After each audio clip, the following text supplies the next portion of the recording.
Hello friends, welcome again. विश्व की नदी घाटी सभ्यताओं में हमने अब तक सुमेरिया, बेबीलोन और असीरिया की सभ्यता को डिस्कस कर लिया है। और आज हम बात करेंगे विश्व की सबसे ज़्यादा मशहूर प्राचीन सभ्यताओं में से एक, इजिप्ट की सभ्यता, इजिप्शियन सिविलाइजेशन या फिर जिसे हिंदी में कहते हैं मिस्र की सभ्यता।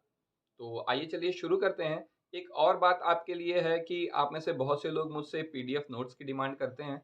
तो ये आपको अर्पित शुक्ला लर्निंग ऐप पर मिल जाएगी। जाकर आप इसे प्ले स्टोर से डाउनलोड कर लीजिए। और चलिए फिर आज की बात शुरुआत की जाए।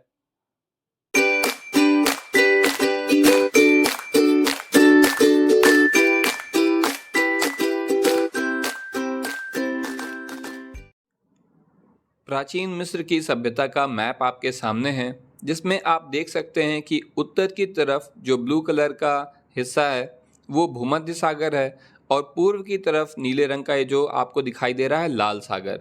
जबकि जो मिस्र की सभ्यता का जो प्रसार है वो आप येलो कलर का देख सकते हैं। और ये बिल्कुल इसके बीच से आप देखिए कि नील नदी गई हुई है, जिसके दोनों ओर ये सभ्यता विकसित है। और ये लाल सागर और भूमध्य सागर के बीच जहाँ पर अब सुएज नहर अभी बनी है, पहले तो नहीं थी, इसका निर्माण जो है काफ़ी बाद में हुआ है। और फिर ये जो है आप देखेंगे कि ऊपर ये इजराइल तक गया हुआ हिस्सा है, जहाँ पर एक रेड लाइन है जिसके ऊपर तुर्की है। और तुर्की उस ज़माने में था नहीं, टर्किश अंपायर बहुत बाद में विकसित हुई है। तो यहाँ तक इसका विकास हुआ था। तो ये आप इसकी भौगोलिक स्थिति है। ये दो सागरों से के पास है, एक है भूमध्य सागर और दूसरा है लाल सागर। और ये अफ्रीका महाद्वीप जो है उसका उत्तरी पूर्वी हिस्सा है बिल्कुल।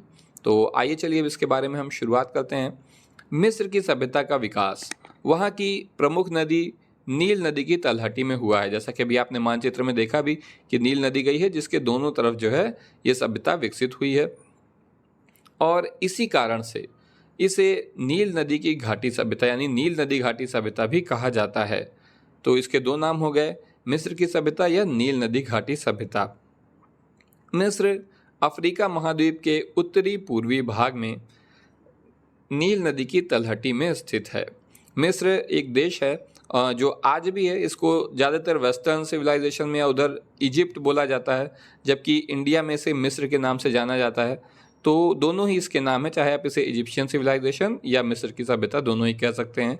तो मिस्र के उत्तर में भूमध्य सागर, पश्चिम में विश्व प्रसिद्ध सहारा मरुस्थल। देखिए सहारा मरुस्थल जो है उसे दुनिया का सबसे बड़ा जो है मरुस्थल है, ये बहुत ही बड़ा मरुस्थल है।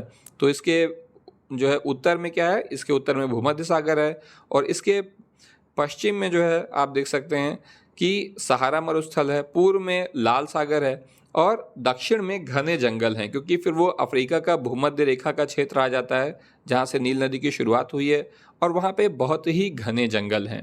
इसी वजह से कोई बाहर की सभ्यता यहाँ पर कभी हमला नहीं कर पाती थी, बाहर के लोग यहाँ हमला नहीं कर पाते थे, क्योंकि ये जगह चारों तरफ से सुरक्षित थी।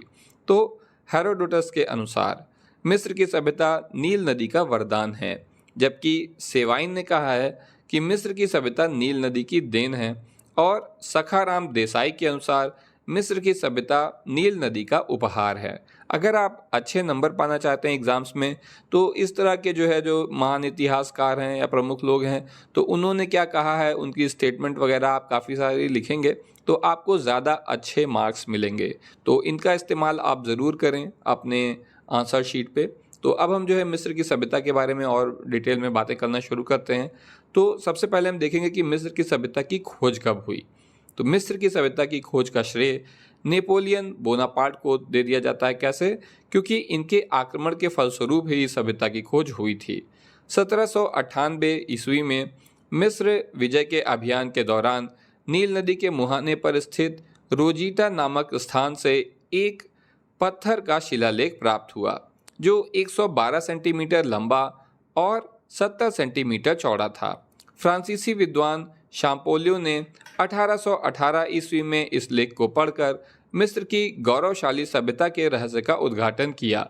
कालांतर में 1922 ईस्वी में अंग्रेज पुरातत्वविद हार्वर्ड कार्टर ने तूतेन खामेन नामक मिस्री सम्राट के पिरामिड के गुप्त द्वार की खोज करके मिस्र की सभ्यता का जो है खुलासा किया। अच्छा, ये जो तूतेन खामेन है ये मिस्र का अंतिम सम्राट माना जाता है, और ये बहुत ही मशहूर है दुनिया की वर्ल्ड हिस्ट्री में इसका बहुत ही महत्वपूर्ण स्थान है। कभी मौका मिला तो मैं डिटेल में आपको इसके बारे में और इसकी कहानी के बारे में बताऊंगा और इससे संबंधित कुछ चीज़ें भी आपको दिखाऊंगा। लेकिन आज हम लोग जो है अपने टॉपिक पर ही जो है केंद्रित रहते हैं। तो मिस्र का राजनीतिक इतिहास। मिस्र में 3400 ईसा पूर्व में मेनीज नामक शासक द्वारा वास्तविक राजतंत्रीय शासन प्रणाली की स्थापना की गई। मिस्र पर लगभग 31 राजवंशों ने शासन किया। मिस्र के राजनीतिक इतिहास को मुख्य रूप से 3 भागों में विभक्त किया जा सकता है और इसमें सबसे पहले आता है मिस्र का पिरामिड युग, यानी जब इन पिरामिडों का निर्माण हुआ था। ये समय है 3400 ईसा पूर्व से 2160 ईसा पूर्व का समय, यानी ईसा मसीह के जन्म से इतने साल पहले। तो मेनीस के पश्चात पिरामिड युग में 4 राजवंशों ने मिस्र पर शासन किया। इन राजाओं ने फरो या फराओ अथवा फराउन की उपाधि धारण की। देखिए, मिस्र के राजाओं को आमतौर पर फराओ कहा जाता है और इस काल में विशालकाय पिरामिडों का निर्माण हुआ। इसीलिए इस अवधि को पिरामिड के युग के नाम से संबोधित किया जाता है। इस युग के तीसरे राजवंश के शासनकाल में मिस्र में पिरामिडों का निर्माण हुआ। मिस्र के राजा, जिन्हें फराओ कहा जाता है, दैवी शक्ति से संपन्न माने जाते थे और मिस्र के निवासी जो है फराओ की पूजा करते थे और उसे देवता के समान मानते थे। अब हम इनके और दूसरी क्या बात है कि ये सामंतवादी युग, इसके बाद आता है सामंतवादी युग जो 2160 ईसा पूर्व से 1580 ईसा पूर्व तक का समय है। तो जब ये खत्म हुआ था ये, तो तब तक हमारी सिंधु घाटी सभ्यता जो है नष्ट हो चुकी थी। सामंतवादी युग को देखते हैं कि इस युग में सामंतों की शक्ति बढ़ गई थी और वास्तव में शासन की बागडोर सामंतों के हाथ में आ गई। इनके प्रभाव के आगे राजा अपने को निर्बल समझता था। कालांतर में केंद्रीय शक्ति कमजोर हो गई और सामंतों ने छोटे छोटे राज्यों से मिस्र को बांट दिया, यानी मिस्र का जो पूरा साम्राज्य था ये छोटे छोटे टुकड़ों में बंट गया। निजी स्वार्थों की पूर्ति के लिए इन सामंतों ने आपस में लड़ाइयाँ होने लगीं और मिस्र में अराजकता फैल गई, यानी कि एक बहुत अच्छा समय नहीं था मिस्र के इतिहास में। और मिस्र की कमजोरी और विभाजन का लाभ उठाकर 2000 ईसा पूर्व में हिक्सोस नामक विदेशी आक्रांता जाति ने मिस्र पर आक्रमण कर उसके अधिकांश भाग पर अपना प्रभुत्व स्थापित कर लिया। लगभग 400 वर्षों तक मिस्र वासियों का शोषण होता रहा। कालांतर में इनके अत्याचारों से ऊबकर मिस्र निवासियों ने विद्रोह कर हिक्सोस जाति को 1580 ईसा पूर्व में देश से बाहर खदेड़ दिया। तो इसके बाद का समय है साम्राज्यवादी युग, जो कि 1580 ईसा पूर्व से 650 ईसा पूर्व तक का समय है। इस युग में मिस्र का बहुमुखी विकास हुआ, ये काफ़ी अच्छा समय था और थटमोस प्रथम ने छोटे छोटे राज्यों को संगठित कर एक विशाल साम्राज्य की स्थापना की और थीब्स को अपनी राजधानी बनाया। यह काल मिस्र का स्वर्ण काल था। रेमेसेस द्वितीय, जो कि 1198 ईसा पूर्व से 1167 ईसा पूर्व तक जो है इसका साम्राज्य रहा था, तो ये मिस्र का अंतिम महान शासक था। इसकी मृत्यु के पश्चात मिस्र में योग्य शासक सत्तारूढ़ नहीं हो सके और परिणाम स्वरूप विदेशी आक्रमण होने लगे। 1100 ईसा पूर्व के लगभग असीरिया ने मिस्र पर के अधिकांश भाग पर जो है अपना प्रभुत्व स्थापित कर लिया था। मैंने आपको बताया था कि जो असीरिया साम्राज्य था वो मुख्य रूप से एक सैनिक साम्राज्य था, जो कि सैन्य सिद्धांतों पर आधारित था। युद्ध में उन लोग बहुत ही माहिर थे। तो यही वजह है कि मिस्र का एक कमज़ोर राजा जो थे तो ये उसके सामने टिक नहीं सके और इसके अधिकांश भाग पर असीरिया ने कब्जा कर लिया। तो 332 ईसा पूर्व में यूनानी सम्राट सिकंदर महान ने मिस्र पर कब्जा कर लिया और सिकंदर की मृत्यु के पश्चात टॉलमी वंश के शासकों ने मिस्र पर राज्य किया। अब मिस्र की सभ्यता की हम प्रमुख विशेषताएं देख लेते हैं। तो मिस्र का राजनीतिक जीवन और शासन व्यवस्था, सबसे पहले इसके बारे में हम बात करेंगे। तो मिस्र की सभ्यता में राजा राज्य का सर्वोच्च अधिकारी होता था। मिस्र निवासी राजा को देवपुत्र के रूप में मानते थे और मिस्र का राजा, जिसे फराओ कहा जाता था, निरंकुश एवं स्वेच्छाचारी होता था। फराओ का आदेश मिस्र वासियों के लिए कानून था। शासन कार्य में राजा को परामर्श देने के लिए सारू नामक एक परिषद होती थी, किंतु राजा परिषद की सलाह मानने को बाध्य नहीं था। इसी प्रकार सम्राट को प्रशासनिक कार्यों में सहायता के लिए कुछ मंत्री होते थे। वजीर जो कि प्रधानमंत्री जो है ये इसका सर्वोच्च स्थान था इन मंत्रियों में। और प्रशासनिक सुविधा के लिए मिस्र के प्रांतों को प्रांतों में विभक्त किया गया था। तो इन प्रांतों को कहा जाता था, नोम नाम दिया गया था। तो इन्हें प्रांतों में विभक्त किया गया था जिन्हें कि नोम कहा जाता था। और प्रत्येक प्रांत की देखरेख के लिए एक प्रांत पति होता था जिसे कि नोमार्क कहते थे। तो इसको नियुक्त किया जाता था सम्राट के द्वारा। नोमार्क सम्राट की इच्छा के अनुसार प्रांत के शासन कार्यों का संचालन करता था। ग्राम प्रशासन की सबसे छोटी इकाई थी और ग्राम का शासन प्रबंधन स्थानीय सामंतों द्वारा किया जाता था। साम्राज्य की सुरक्षा के लिए राजा द्वारा स्थायी सेना का गठन किया गया था। साथ ही प्रत्येक प्रांत में अस्थायी सेना होती थी जो राज्य में विद्रोहों आदि का दमन करती थी। मिस्र की स्थायी सेना में घोड़ों और रथों का महत्वपूर्ण स्थान था। मिस्र का न्याय विधान उच्च कोटि का था। मुकदमों की सुनवाई लिखित रूप में की जाती थी। न्याय का सर्वोच्च अधिकारी सम्राट होता था और दंड विधान कठोर था। साधारण अपराधी को आर्थिक दंड एवं जघन्य अपराध करने वालों को अपराध के आधार पर कठोर दंड दिया जाता था। झूठी गवाही देने वाले को फांसी की सजा दी जाती थी। मिस्र में राज्य की आय का मुख्य साधन भू राजस्व था जो किसानों से वसूल किया जाता था। सिंचाई, अर्थदंड एवं चुंगी से भी राज्य को भारी आय होती थी। फराव को अधीनस्थ शासकों व सामंतों द्वारा दिए जाने वाले उपहारों के रूप में भी भारी आय प्राप्त होने के प्रमाण मिलते हैं। अब हम मिस्र की सभ्यता के सामाजिक जीवन के बारे में बात करेंगे। तो प्राचीन मिस्र के सामाजिक जीवन को देखा जा सकता है किस तरह से अलग अलग हिस्सों में। और सबसे पहले इसमें हम समाज के विभाजन की बात करेंगे कि किस तरह से समाज जो है अलग अलग वर्गों में बटा हुआ था। तो प्राचीन कालीन मिस्र का समाज मुख्य रूप से 3 वर्गों में विभक्त था। तो आप एक बार फिर से देख सकते हैं, अभी तक हमने जितने भी समाज के बारे में पढ़ा है सभी 3 वर्गों में विभक्त हैं और मिस्र का समाज भी 3 वर्गों में विभक्त है। हमारा आज का इंडिया भी 3 वर्गों में विभक्त है। और ये वर्ग कौन से हैं? प्रथम उच्च वर्ग था जिसमें सम्राट, पुरोहित, जमींदार, राज्य के उच्च पदाधिकारी आदि आते थे। इनका जीवन वैभव एवं ऐश्वर्य से परिपूर्ण था। समाज में इन्हें विशेष सम्मान प्राप्त था। ये राजकीय करों से मुक्त होते थे, यानी इन्हें टैक्स नहीं देना होता था तथा इन्हें राज्य द्वारा विशेषाधिकार भी प्रदान किए गए थे। ये राजमहलों अथवा विशाल भवनों में शान शौकत के साथ रहते थे और इनका जीवन उच्च कोटि का था। एक बार मैंने आपसे पूछा था कि जो है अगर आपको ये जो भी प्राचीन सभ्यताएं हैं इनमें से किसी में भी रहने का मौका मिले तो आप कहाँ रहेंगे? तो आपका जवाब जो भी हो, अगर हम अमीर होंगे तो हम मिस्र की सभ्यता में ही रहना चाहेंगे क्योंकि यहाँ पर अमीरों के लिए सारे मज़े मौजूद थे जबकि जो गरीब लोग थे उनकी हालत काफ़ी ख़राब थी। तो और सभ्यताओं में इतना ज़्यादा अंतर नहीं था अमीर और गरीब लोगों के बीच में। तो मैं यहीं पर रहना चाहूँगा कि थोड़ा अमीर बन के, गरीब बन के बिल्कुल नहीं।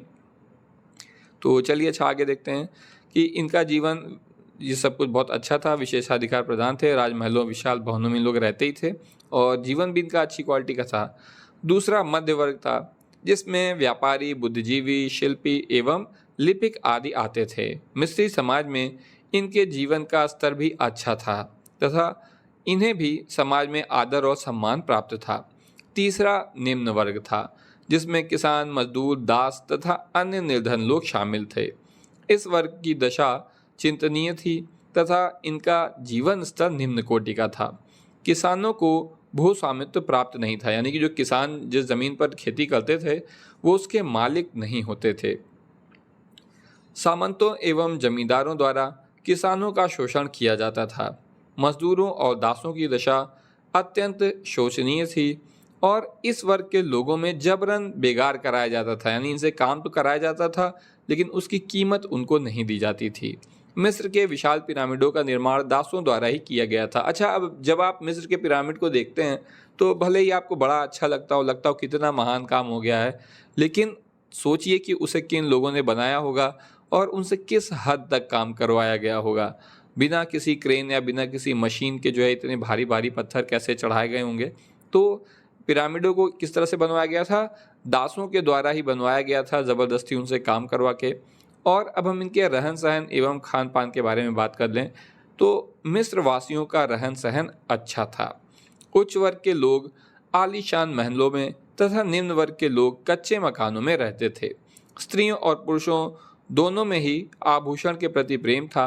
अंगूठी, जंजीर, कर्णफूल, कंगन, गलहार आदि इनके प्रमुख आभूषण थे। मिस्र की स्त्रियां श्रृंगार प्रेमी थीं। वे विभिन्न प्रकार के सौंदर्य प्रसाधनों का प्रयोग करती थीं। मिस्रवासी शाकाहारी और मांसाहारी दोनों ही थे।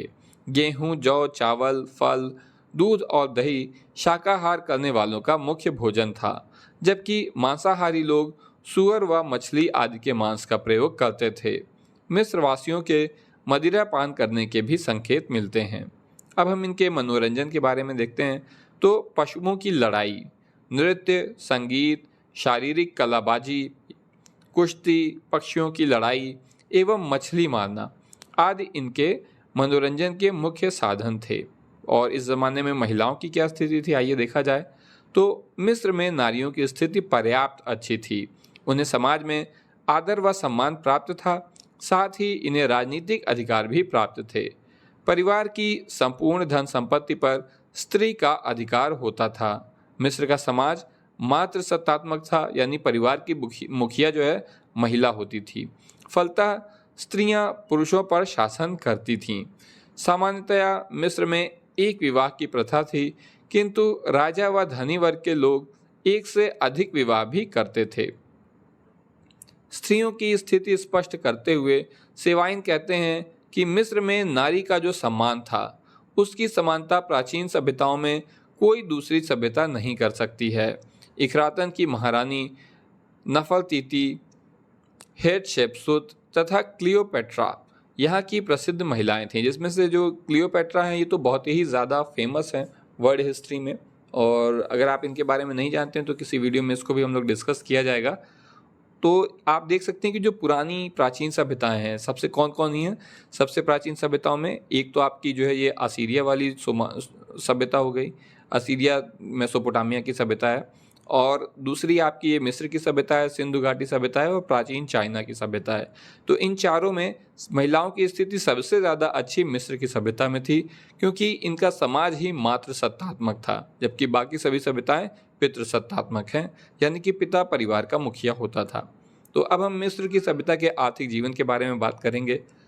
मिस्र का आर्थिक जीवन जो है इसमें क्या क्या आता है। सबसे पहले किसी भी समाज का आर्थिक जीवन में कृषि और पशुपालन ही आता है उस ज़माने में। तो नील नदी की तलहटी में बसे होने के कारण मिस्र एक उपजाऊ और उर्वर प्रदेश था, यानी यहाँ की ज़मीन बहुत ही उपजाऊ थी, इसलिए यहाँ के निवासियों के जीवन का मुख्य आधार कृषि था।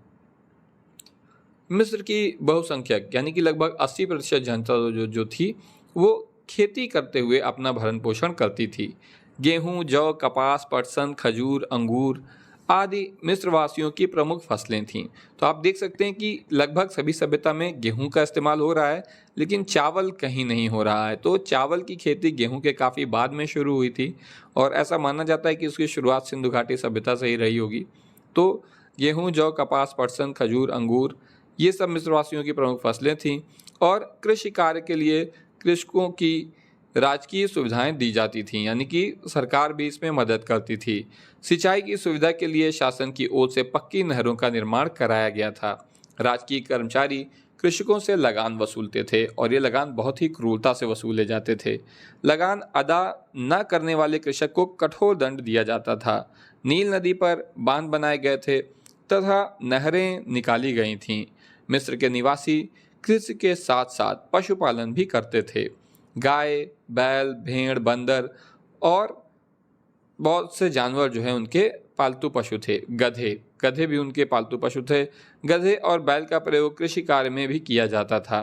ऐसा प्रतीत होता है कि शायद मिस्र के लोग ऊंट से परिचित नहीं थे। जब आप आज के मिस्र में जाएं तो कोई भी जो रेगिस्तानी इलाका है वहाँ पर ऊंट बहुत ही प्रमुख जानवर है, लेकिन इस ज़माने में इन लोग शायद ऊंट के बारे में नहीं जानते थे।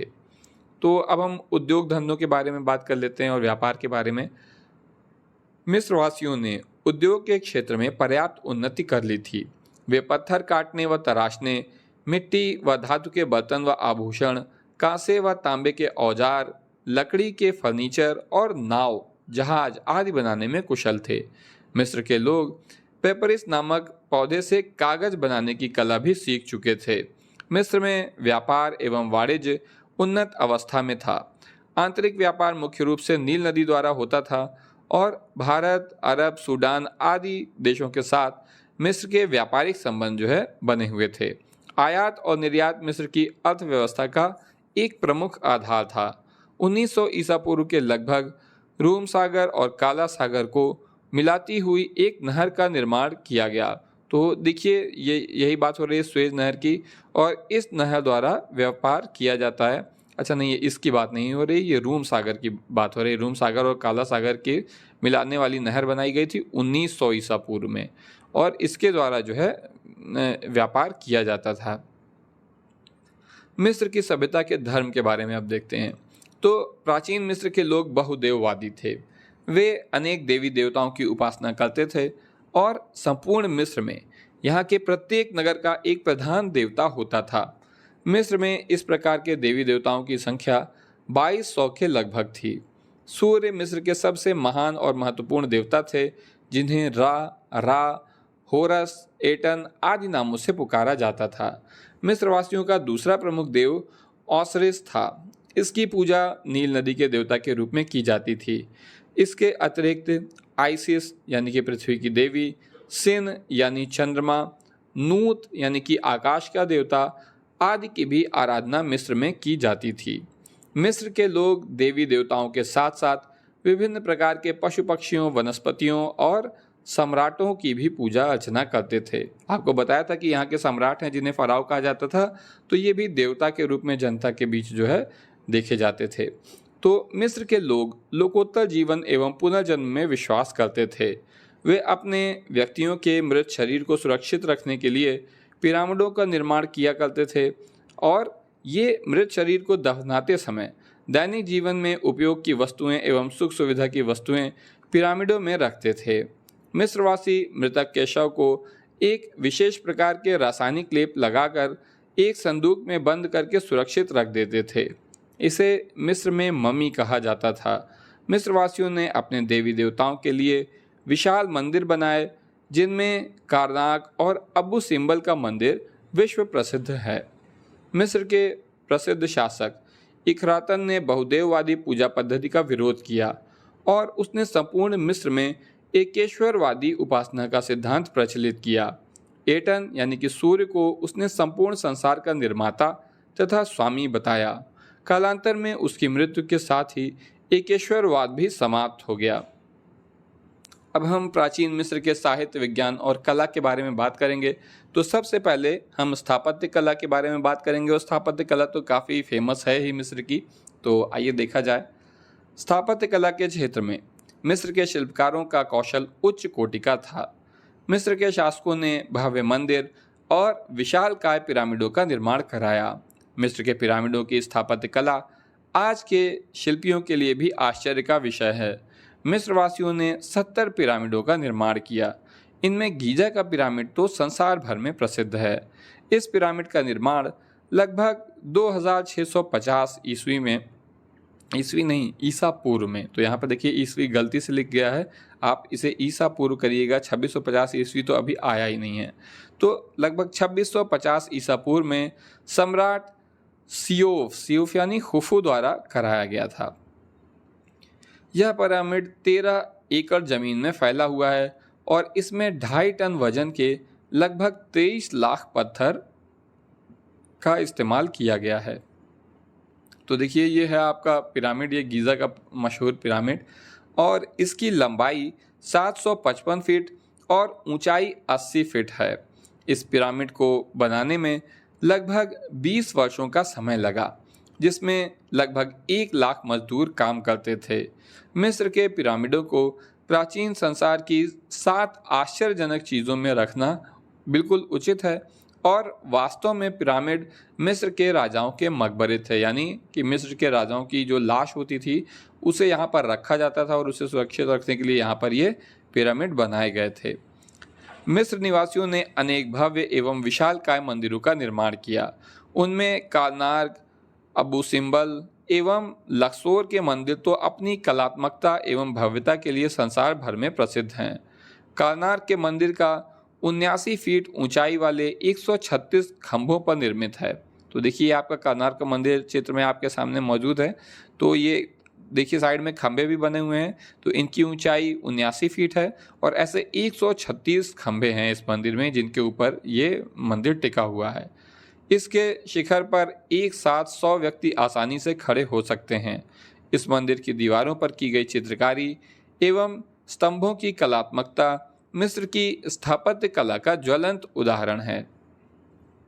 अब हम इसकी मूर्तिकला के बारे में बात करेंगे। तो प्राचीन मिस्र की मूर्तिकला उत्कृष्ट कोटि की थी। मिस्री शिल्पकारों द्वारा बनाई गई फराओ की 80 से 90 फीट ऊंची पत्थर की मूर्ति को देखकर लोग आश्चर्यचकित रह जाते हैं। इसी तरह गीजा के पिरामिड के निकट स्फिंक्स की मूर्ति मिस्र की मूर्तिकला का उत्कृष्ट उदाहरण है। तो आप देखिए स्क्रीन पर आपके सामने जो है ये एक शेर और इंसान जैसा जो बना हुआ चित्र है, ये बनी हुई मूर्ति है, इसे स्फिंक्स कहा जाता है। मिस्र के निवासियों द्वारा बनाई गई स्फिंक्स की मूर्ति का सिर मनुष्य का तथा शेष शरीर जो है वो शेर का है। पत्थर को काटकर बनाई गई यह मूर्ति लगभग 13 फीट 8 इंच की है।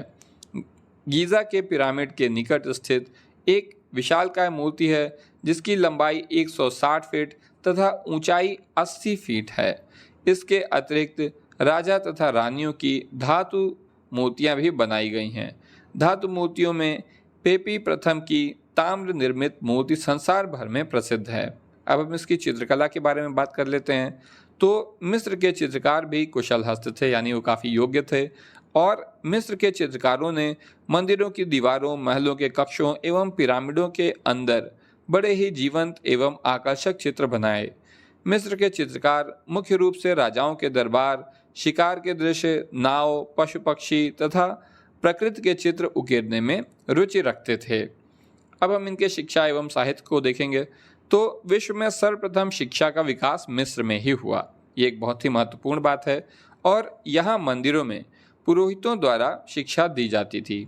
आज के मिस्र की हालांकि पढ़ाई लिखाई में हालत अच्छी नहीं है, तो लेकिन ये है कि उतार चढ़ाव तो दुनिया भर में होता रहता है। तो यहाँ के मंदिरों में पुरोहितों द्वारा शिक्षा दी जाती थी। सरकार शिक्षा के लिए आर्थिक सहायता उपलब्ध कराती थी। गणित, इतिहास, खगोल शास्त्र, ज्योतिष, धर्म तथा राजनीति की शिक्षा यहाँ दी जाती थी। यहाँ उत्खनन में एक भोजपत्र मिला है जिस पर लिखा है कि खूब मन लगाकर पढ़ो और अपनी माँ की तरह शिक्षा से प्यार करो। इतनी अच्छी बात है कि आप लोग भी ऐसा ही करिए कि खूब मन लगाकर पढ़िए और शिक्षा से वैसे ही प्यार करिए जैसे कि आप अपनी माँ से करते हैं।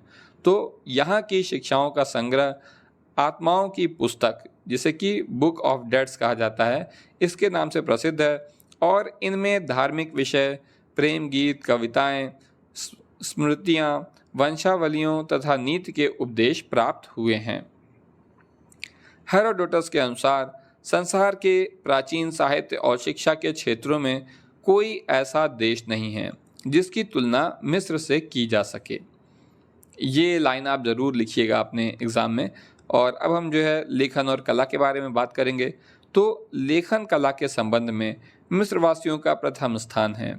विद्वानों का अनुमान है कि लगभग 3000 ईसा पूर्व तक मिस्रवासियों ने लेखन कला में कुशलता प्राप्त कर ली थी। आरंभ में मिस्रवासियों की लिपि चित्रात्मक थी। कालांतर में मिस्रवासी चित्रों के स्थान पर चिन्हों अथवा शब्द संकेतों का प्रयोग करने लगे। मिस्र की लिपि को हेरोग्लिफ कहा जाता है। संभवतः इस लिपि को संसार की प्रथम लिपि होने का गौरव प्राप्त है, यानी लेखन की शुरुआत जो है मिस्र से ही हुई है ऐसा माना जाता है। प्राचीन मिस्र में विज्ञान को अब हम देख लेते हैं। तो मिस्र के पिरामिड मिस्रवासियों के रेखा गणित के ज्ञान के ज्वलंत प्रमाण हैं। गणित के क्षेत्र में इन्होंने अंकों के लिए विशिष्ट चिन्ह निर्धारित किए। मिस्रवासियों ने गुणा और भाग की क्रिया खोजी तथा 1, 100, 1000, लाख और 10 लाख के लिए विशेष चिन्हों का प्रयोग किया। चिकित्सा विज्ञान के क्षेत्र में उन्हें महत्वपूर्ण उन्नति की और इनकी पुस्तकों में कई प्रकार की बीमारियों एवं उनके निदान का उल्लेख प्राप्त होता है। मिस्रवासियों ने ऐसा रासायनिक लेप तैयार कर लिया था जिसे लाश पर लगाकर उसे हजारों वर्षों तक सुरक्षित रखा जा सकता था। मिस्र की मम्मी इसका पुष्ट प्रमाण है। मिस्रवासियों ने ज्योतिष विद्या का विशिष्ट ज्ञान अर्जित कर लिया था। उन्होंने सूर्य की गति के आधार पर संसार का पहला पंचांग बनाया। मिस्र के ज्योतिषी सूर्य चंद्रमा के साथ अन्य ग्रहों से भी परिचित थे। वे भूकंप और बाढ़ की भविष्यवाणी भी करने लगे थे और उन्होंने नक्षत्रों के आधार पर 365 दिन का वर्ष बना लिया था। इनके अनुसार एक वर्ष में 12 माह और एक माह में 30 दिन होते थे तथा शेष 5 दिन भी वर्ष का ही भाग माना जाता था। अब हम प्राचीन मिस्र की सभ्यता ने दुनिया को क्या क्या सिखाया है, क्या क्या दिया है, उसकी सभ्यता की देन क्या है, इसके बारे में बात कर लेते हैं। तो मिस्र की सभ्यता ने मानव जाति को अभूतपूर्व ज्ञान एवं आविष्कारों से विभूषित किया है।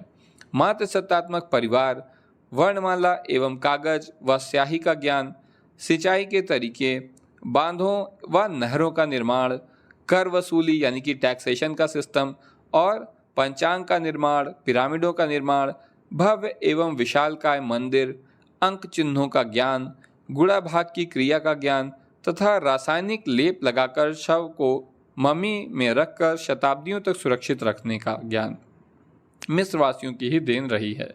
प्रोफेसर हन शाह ने ठीक ही लिखा है कि मिस्र ने वह पक्की नींव जिस पर पाश्चात्य जगत की सारी संस्कृति खड़ी है, यानी कि मिस्र ही वो पक्की नींव है जिस पर पूरी पश्चिमी सभ्यता की जो है विकास हुआ है और उसने अनुसंधान किए और आविष्कारों को पूर्णता दी।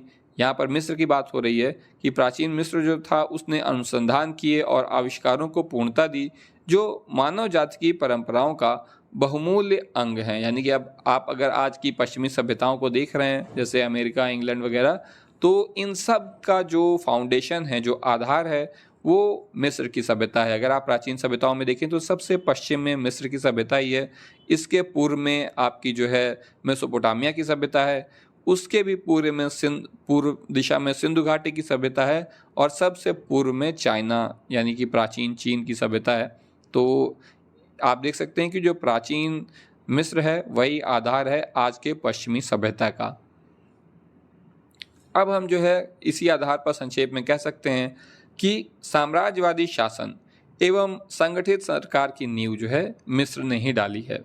मिस्र के विशाल पिरामिड तथा भव्य मंदिर भवन निर्माण कला के उत्कृष्ट उदाहरण हैं। विशालकाय स्फिंक्स की मूर्ति कला का अनूठा नमूना है और मिस्र ने सर्वप्रथम वर्णमाला तैयार की, कागज, स्याही और कलम का आविष्कार किया। यहाँ की धूप घड़ी और सौर पंचांग अपने आप में अनूठा है। दशमलव प्रणाली की खोज मिस्र सभ्यता की देन है। मम्मी का निर्माण रसायन विज्ञान की महत्वपूर्ण उपलब्धि थी। अब हम पूरे जो है ये जो हमारे आज की बातचीत है इसके निष्कर्ष पर आते हैं और इस प्रकार हम देख सकते हैं कि मिस्र की सभ्यता और प्राचीन जो विश्व के अनेक सभ्यताओं में एक महत्वपूर्ण स्थान रखती है। यानी मिस्र की सभ्यता जो है ये विश्व भर की सभ्यताओं में इसका एक महत्वपूर्ण स्थान है और इस सभ्यता ने जिस प्रकार पिरामिड का निर्माण किया और उसके लिए इन्होंने मम्मी को जो है मम्मी के रूप में शव को रखकर जो है उसको संरक्षित किया, ये सब कुछ जो है बहुत ही बड़ी उपलब्धि है। ये साधारण बात नहीं है उस जमाने के लिए कि ऐसी चीज़ें। देखिए इंसान का शरीर तो डेथ के बाद कुछ ही समय में वो खराब हो जाता है और आज से हज़ारों साल पहले, लगभग 5000 या उससे भी पहले इन लोग जो है शरीर को इस तरीके से मम्मी का रूप देख के सुरक्षित रखने में सक्षम थे। तो ये बहुत ही बड़ी बात है और जिसकी बराबरी करना अन्य सभ्यताओं के लिए लगभग नामुमकिन साबित हुआ है। तो दोस्तों ये थी मिस्र की सभ्यता। उम्मीद है कि ये वीडियो आपके लिए यूज़फुल है। आप और किन टॉपिक्स पर वीडियोस चाहते हैं और किस विषय पर आपके ग्रेजुएशन या पोस्ट ग्रेजुएशन में जो भी सब्जेक्ट है मुझे कमेंट सेक्शन में बताइए जिससे कि मैं आपके लिए ज़्यादा उपयोगी वीडियोस बना सकूं। तो आज के लिए बस इतना ही। Thank you.